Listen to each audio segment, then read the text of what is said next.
Welcome back to Thrive with Sushmita.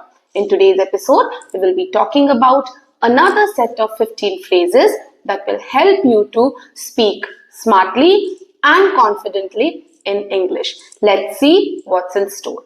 The first one is there is no room for doubt, which means that it emphasizes on a certainty, something that is certain. So then, like if you use it in a sentence, how is it going to sound?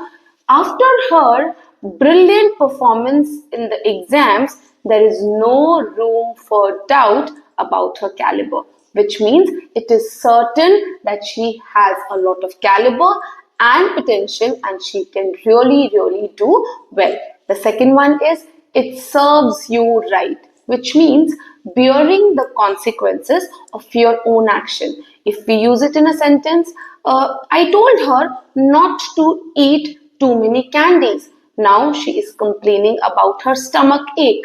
It serves her right, which means it was her own action or own decision to eat all those candies, and now she has to bear the consequences of eating too many candies, which is in the form of a stomach ache.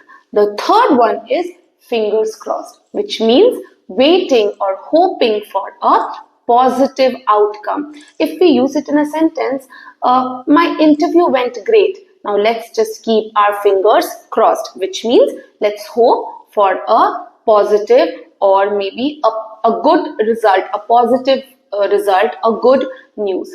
The next one is thank you in advance, or maybe thanking you in anticipation, which we use basically in formal languages. For example, if you are making a request to somebody or you're asking for a favor, you want to thank the person in advance. Like आप उसको पहले से thank you कहना चाहते हैं ताकि the person feels happy or doing something for you. The next one is takes two to tango, which means एक हाथ से ताली नहीं बजती है, दो लोगों की जरूरत पड़ती है. So if we use it in a sentence, like what does it mean if I have to explain it to you? Which means the two parties are involved for whatsoever reasons. Ram and Shyam have been arguing and fighting a lot about their property. So it takes two to tango, which means both of them are equally responsible for the fight. The next one is how does that sound? Which means asking, like if you're presenting an idea or talking about any idea that or thought that you have and you want to know what the person feels about it, we use it at like how does it sound?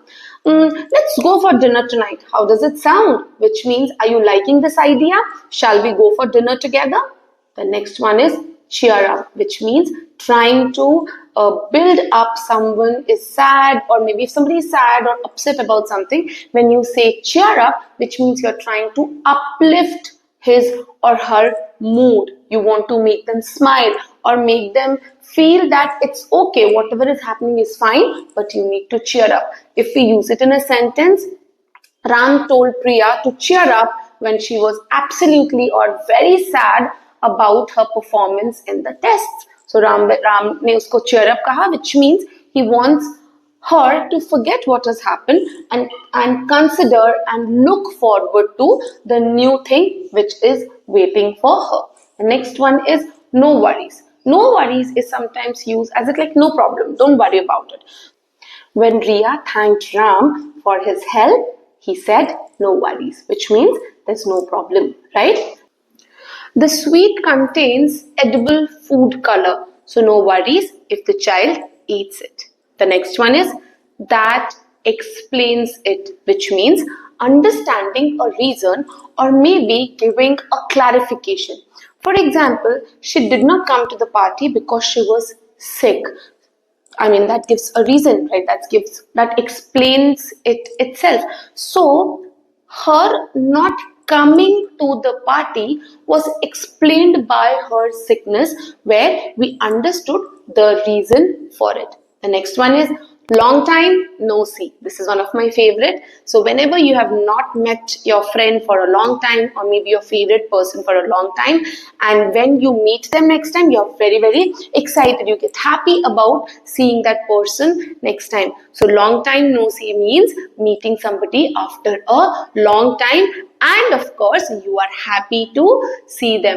When Ram met his cousin after a week, he was ecstatic and he said, "What happened, Raghav? Long time no see." The next one is "as far as I am concerned." This basically talks about an opinion wherein you are not concerned about others' opinion. You just want to put what you feel. Like, as far as I am concerned, I don't want to go to the party. Rest, you can decide. Which means I know this is what I am going to do. This is my opinion. Now, if rest of others want to go to the party, I have no problem with it. But I have expressed what I wanted. The next one is "would you mind?" This is a sweet way to ask for a favor or a request, or maybe seek permission. For example, "would you mind if I borrow your pen?" Or, "would you mind if you hold this glass for me?" So in that case, we use "would you mind?" The next one is "it's not worth it," which means taking all the trouble or taking all the pain or efforts is not worth doing something. For example, if your friend does not value your friendship, doing a lot for them is not worth it. So this shows that when you are putting in your efforts, or you're putting everything of all your heart into it, but something is not happening, so sometimes we use this phrase, "it's not worth it." The next one is "did I get you right?" It is about a clarification. For example, my mom told me we leave for the airport at 5 a.m. tomorrow, and I asked, 5 a.m., did I get you right? So I am clarifying whether the information that's given to me or whatever I heard is correct or not. The next one is "what have you been up to?" This is like meeting somebody after a long time and asking about what they have been doing lately.